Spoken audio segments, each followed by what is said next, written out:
সূরা আল ইমরানের 104 নম্বর আয়াত। আল্লাহ রাব্বুল আলামিন বলেন, ওয়ালতাকুম মিনকুম উম্মাতুন ইয়াদউনা ইলাল খায়র।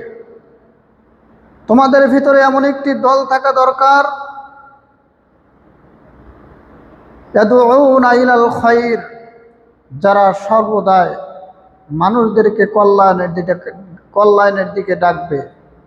ইয়ামুরুনা বিল মারুফ, আর তারা সৎ কাজের আদেশ প্রদান করবে।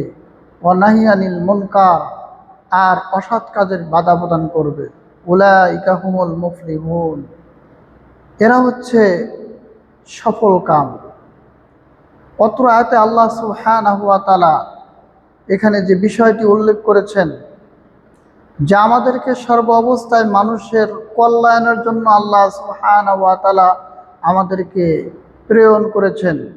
অতএব আমাদেরকে সর্ব অবস্থায় মানুষদেরকে সৎ কাজের আদেশ এবং অসৎ কাজের নিষেধ প্রদান করতে হবে। আল্লাহ সুবহানাহু ওয়া তাআলা বলেন সূরা আল ইমরানের 110 নম্বর আয়াত, কুনতুম খায়রা উম্মাতিন উখরিজাত লিন-নাস, তোমরাই হচ্ছে উত্তম দল, তোমরাই হচ্ছে উত্তম জাতি। কুনতুম খায়রা উম্মাতিন উখরিজাত লিন-নাস, যাদেরকে উত্থান ঘটানো হয়েছে মানুষের কল্যাণের জন্য। আর ইয়ামুরুনা বিল মারুফ, আর তারা সৎ কাজের আদেশ প্রদান করবে। ওয়া নাহি আনিল মুনকার, আর অসৎ কাজের বাধা প্রদান করবে। ওয়া তুমিনুনা বিল্লাহ, আর তারা সর্ব অবস্থায় তারা আল্লাহর প্রতি বিশ্বাস স্থাপন করবে।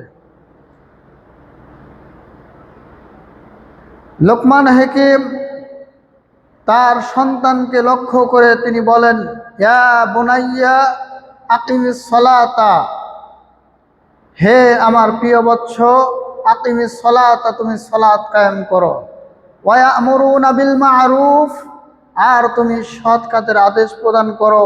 ওয়া নাহা আনিল মুনকার, আর অসৎ কাজের নিষেধ, আর অসৎ কাজ হইতে বাধা প্রদান করো। এমন তো অবস্থায় যতই বিপদ তোমার কাছে আসুক না কেন, তুমি এতে ধৈর্য ধারণ করো। অসবির আলা মা আসাবাক, ধৈর্য ধারণ করবা। যদি ধৈর্য ধারণ করো তাহলে ইন্না যালিকা মিন আজমিল উমুর, এমন তো অবস্থায় আল্লাহ তাআলা এই বিষয়গুলো আল্লাহ খুবই গুরুত্ব প্রদান করেছেন, তাগিদ দিয়েছেন।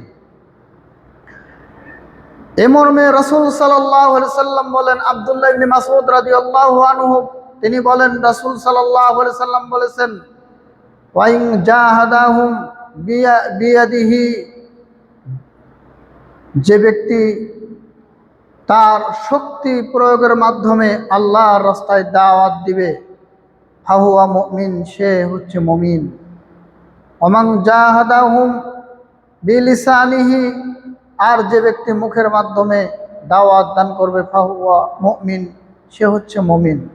ওমান জাহাদাহুম বিকলবিহি, আর যে ব্যক্তি অন্তরের মাধ্যমে দাওয়াত প্রদান করবে, ফাহুয়া মুমিন, সে হচ্ছে মুমিন। হাদিসটি সহিহ মুসলিমে বর্ণনা হয়েছে, সহিহুত তারকিব 3304 নম্বর হাদিস। অত্র হাদিসে রাসূল সাল্লাল্লাহু আলাইহি সাল্লাম যেটা বোঝাইছেন, অর্থাৎ আমরা যে হাদিস থেকে বুঝতে পারলাম, রাসূল সাল্লাল্লাহু আলাইহি ওয়াসাল্লাম বলেছেন যে সর্ব অবস্থায় মানুষদেরকে সৎ কাজের আদেশ করতে হবে। আমাদেরকে সৎ কাজের আদেশ এবং অসৎ কাজের নিষেধ প্রদান করতে হবে। এমন তো অবস্থায় যত বিপদ আসুক আমাদেরকে ধৈর্য ধারণ করতে হবে।